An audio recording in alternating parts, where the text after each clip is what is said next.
அஸ்ஸலாமு அலைக்கும் வரஹ்மத்துல்லாஹி வபரகாத்துஹு. அன்பார்ந்த அனைத்து உறவுகளுக்கும் இனிய மதிய வணக்கம். ஒரு வீடியோவில் 2 வீடியோ இருக்குது. முதல்ல ஒரு வீடியோ மட்டும் ஜஸ்ட் ப்ளே பண்ணுறேன்.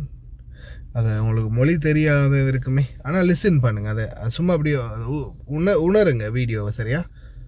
ගේ අම්මා ඉන්නේ කුවේට් මංචූරියා රංග අම්මා ඔයාගේ මූණ බලන්න ආසයි අත්තම්මා අපේ අම්මා අපිට නැති කරන්න එපා වන්දලා කියන්න. கடைசியாக தான் மூச்சு விட்றான், பார்த்தீங்களா? මගේ අම්මා ඉන්නේ කුවේට් මංචූරියා රංග අම්මා ඔයාගේ මූණ බලන්න ආසයි අත්තම්මා අපේ අම්මා අපිට නැති කරන්න එපා. மூச்சு விடலை. அதில் அம்மா அவன் என்ன சொல்கிறான்னா, சரியா? මගේ අම්මා ඉන්නේ කුවේට් මංචූරියා රංග අම්මா என்னோட அம்மா இருக்காங்க குவைட்டில். நான் சின்ன பையன். வேற என்ன சொல்கிறேன், මූණ බලන්න ආසයි அவன் சொல்கிறது அப்படியோ சொல்லணும்னா, என்னுடைய அம்மா இருக்காங்க குவைட்டில். அதை அப்படி வாசிக்கிறான். சரியா? எழுதி கொடுத்தது வாசிக்கிறான். என்னுடைய அம்மா இருக்காங்க குவைட்டில். நான் தான் நாட்டில் இருந்து சின்ன பையன். அம்மா உன்னோட மூஞ்சியை பார்க்க எனக்கு ஆசை. பாட்டி எங்கள் அம்மாவை எங்கள்கிட்ட வந்து பிரிச்சிடாதீங்க. சரி, இது ஒன்று. அடுத்தது, இரிட்டேட் ஆகாதீங்க, கொஞ்சம் வெயிட் பண்ணுங்கள். அது நிறைய நல்ல ஒரு விஷயம் ஒன்று இருக்குது. சரியா?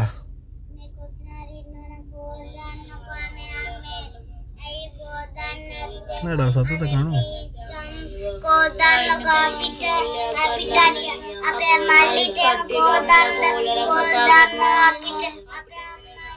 ஒன்று 2 3 1 2 3 4 இங்கே உண்டு.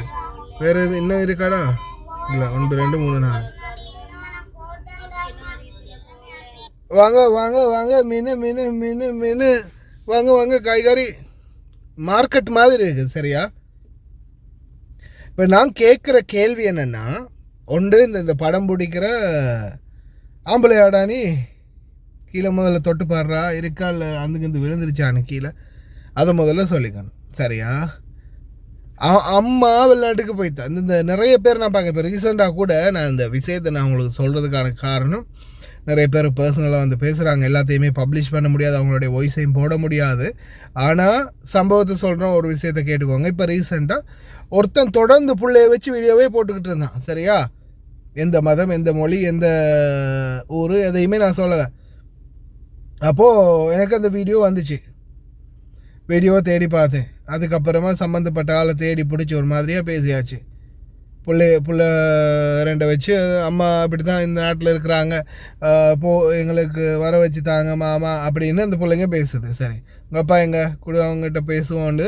அப்போ அந்த ஆளோட பேசினா பேச்சும் இதே வந்து ஒரு இது இல்லை.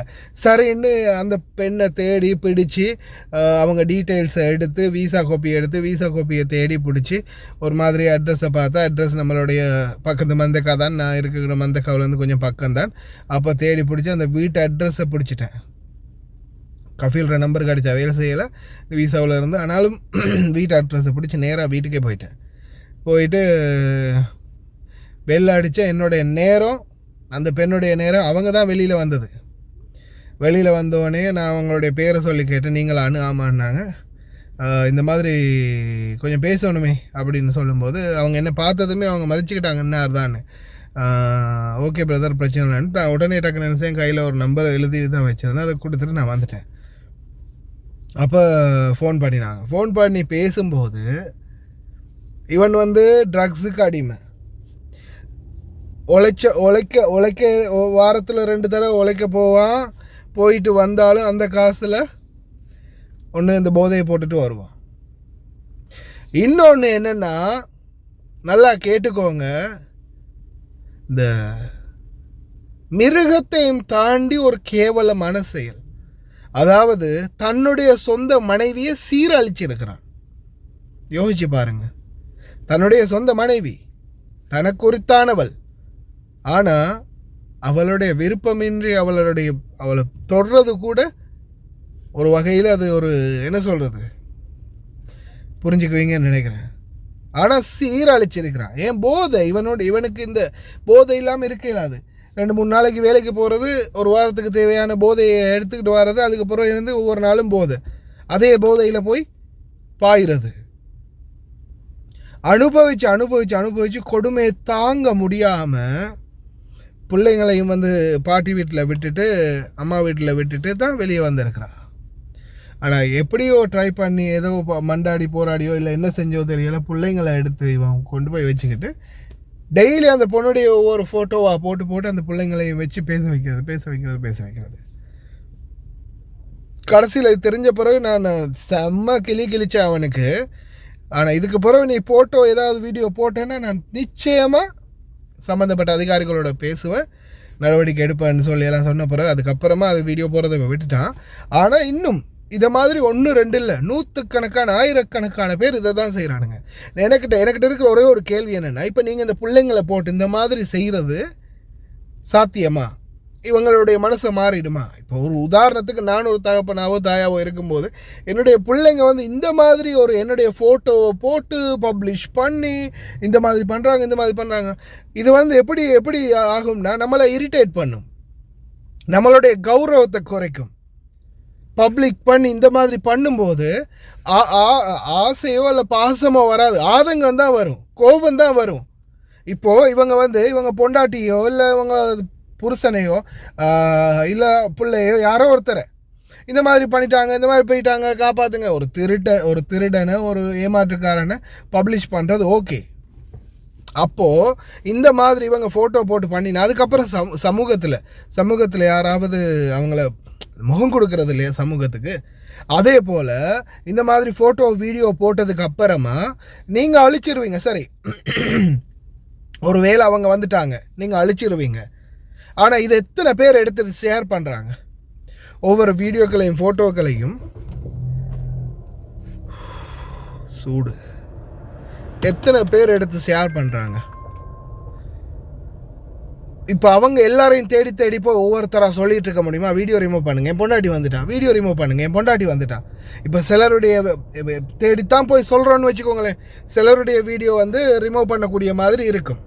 இப்போ ஒரு சிலருக்கு இப்போ சில டைமில் பார்த்தீங்கன்னா அவங்க டிக்டாக் பாவிச்சிருப்பாங்க, சில நேரங்களில் டிக்டாக் அழிஞ்சு போயிருக்கும், அவங்களுக்கு பாஸ்வேர்டு மறந்துருக்கும், ஜிமெயில் மறந்து போயிருக்கும், அதால் அப்படியே அவங்களுடைய டிக்டாக் விடுபட்டு போயிருக்கும்.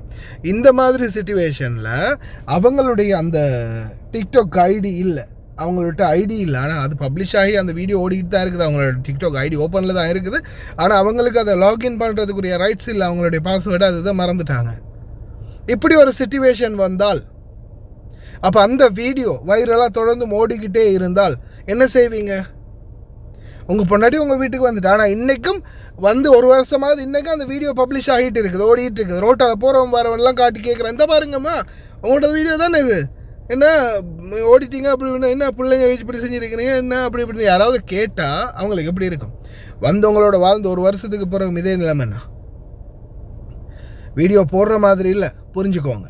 அதே மாதிரி இன்னொரு ரிக்வெஸ்ட் நான் வைக்கிறேன் பார்வையாளர்கள்ட்டையும், முடிஞ்சால் அதே வீடியோட லிங்க்கை எடுத்து நீங்கள் ஷேர் பண்ணுங்கள். ஓகே, ஷேர் பண்ணுங்கள், லிங்க்கை மட்டும். உங்களுக்கு தெரிஞ்சவங்க அறிஞ்சவங்க குரு ஃப்ரெண்ட்ஸுங்க இருக்காங்கல்ல, அவங்களுக்கெல்லாம் இந்த லிங்க்கை ஷேர் பண்ணுங்கள், அந்த வீடியோ எடுத்து போடாதீங்க. ஏன்னா ஒருவேளை நீங்கள் போட்டதுக்கு அப்புறமா அவங்க போய் சேர்ந்துடலாம், நீங்கள் பாஸ்வேர்டை மறந்துடலாம், லாகிங்கை மறந்துடலாம், உங்கள் ஃபோன் ரீஸ்டார்ட் ஆகிடலாம்.